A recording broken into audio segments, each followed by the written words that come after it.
ভাই Bangladesh top 1 top 24টা টিমের মধ্যে নাই যারা কিনা বাংলাদেশে সকল স্পোর্টস টুর্নামেন্টে পুরা কাপাইছে।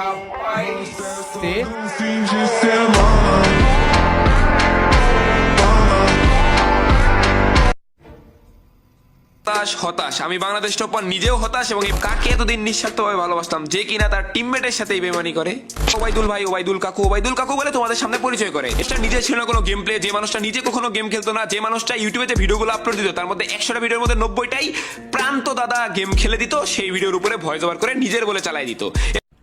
रोम रोम भाइयों, सिस्टम पार देंगे 60 লাখ টাকার টুর্নামেন্ট। এই টুর্নামেন্টে আমাদের বাংলাদেশ টপ 1 কোনো পারফরমেন্সই করতে পারলো না। এখন কেন করতে পারলো না আজকের ভিডিওতে জানতে পারবো। টিকটক কন্টেন্ট ক্রিয়েটরের কমেন্ট বক্সে বর্তমান বাংলাদেশ টপ 1 কে বয়কট করতেছে, ওকে সবাই সাপোর্ট করতেছে ওবাইদুল ভাইকে। কেন করতেছে সেটার প্রুফ আমরা পাইনি এখনো পর্যন্ত। বাংলাদেশ টপ 1 এর ভিডিও দেখছে এবং কি ওবাইদুল ভাইয়ের ভিডিও দেখছে, ভিডিও দেখার পর মানুষের মাথা একদম ঘুলায় গেছে কে আসল দোষী এবং কি কে এই নাটকটা সাজাইতেছে। দেখো ভাই, আমি তোমাদেরকে কিছু কথা বলবো, হয়তো আমার কথাগুলো তোমার কাছে খারাপ লাগতে পারে, তোমরা আমাকে কমেন্টে গালিগালাজ করতেও পারো। ভাই কমেন্টে গালিগালাজ করার আগে তোমাদেরকে একটা কথা বলতে চাই, ভালো হয়ে যাও, তোমাকে আমি অনেক সময় দিয়েছি। তোমার মাথায় যদি লজিক থেকে থাকে তাহলে তুমি এই ভিডিওটা দেখার পর তোমাদের মতামত অবশ্যই কমেন্ট বক্সে জানাই দিবা। আমার যদি কোনো ভুল থাকে সেই ভুলটা তোমরা বলতে পারো, কিন্তু গালাগালি যদি করো তোমাদেরকে আমি একটা কথাই বলবো। আমি তো বুঝলাম না সমস্যাটা। যাই হোক ভাই, আমি হাইপার হতে চাচ্ছি না তোমাদের জন্য। বাংলাদেশ টপ 1 কেমন এটা সবাই জানে, যে বাংলাদেশ টপ 1 কে পরিচিত করলো আমাদের কাবু ভাই। সেই কাবু ভাইকে সেই বাংলাদেশ টপ 1 ত্যাগ কইরা দিল। আমার তখনই একটু খটকা লাগছে যে বাংলাদেশ টপ 1 একটু ভেজাইল্লা মানুষ। দেখো ভাই, তোমরা যদি আমার ওপিনিয়ন জানতে চাও তাহলে আমি তোমাদেরকে আমার ওপিনিয়ন দিতাছি, জাস্ট ওয়েট এন্ড সি। প্রান্ত দাদা তার ভালো একটা গেমিং পারফরমেন্স দেখাইছে, তার জন্য কিন্তু সে টুর্নামেন্টে খেলতে পারতাছে, তাহলে কিন্তু তাকেও কেউ দুষ্ট না।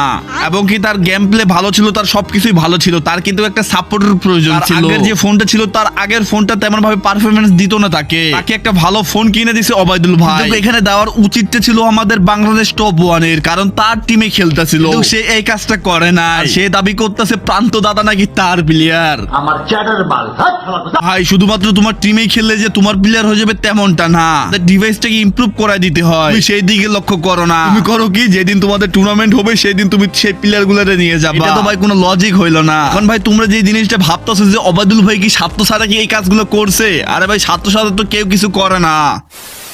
তার আগে আরেকটু ঘটনা তোমাদেরকে বলি। তো 1,44,000 টাকার একটি টুর্নামেন্ট কিন্তু আয়োজন করা হয়। তো যাই হোক, ওই টুর্নামেন্টের ভিতরে আমি বাংলাদেশ টপ 1 কে সরাসরি বলি, এত দিন যাবত মানে এই 2 থেকে 3 বছর যাবত আমি তোমার স্কোয়াড হয়ে সবসময় খেলছি, মানে তোমার স্কোয়াডে আমি খেলছি।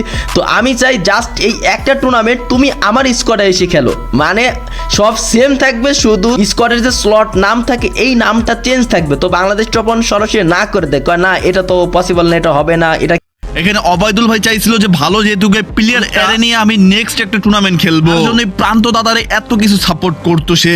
কি হলো দিন শেষে সেটা তো করতে পারলো না। বাংলাদেশ টপ 1 এর জন্য সেই টুর্নামেন্টও খেলতে পারলো না।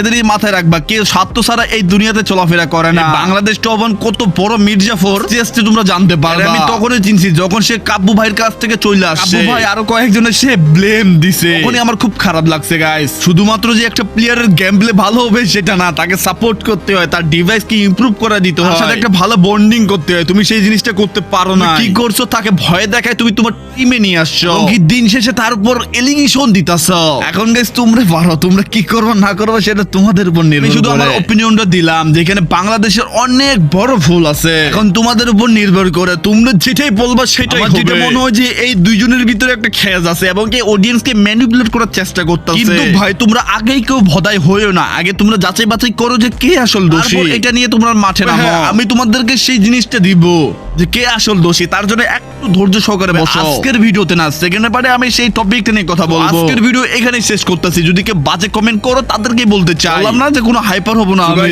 আল্লাহ হাফেজ, দেখা হচ্ছে নেক্সট কোনো ভিডিওতে। যারা চ্যানেলটাকে সাবস্ক্রাইব করেনি সাবস্ক্রাইব করে ফেলো, আর যদি না করতে পারো তাহলে tata, bye bye, good night.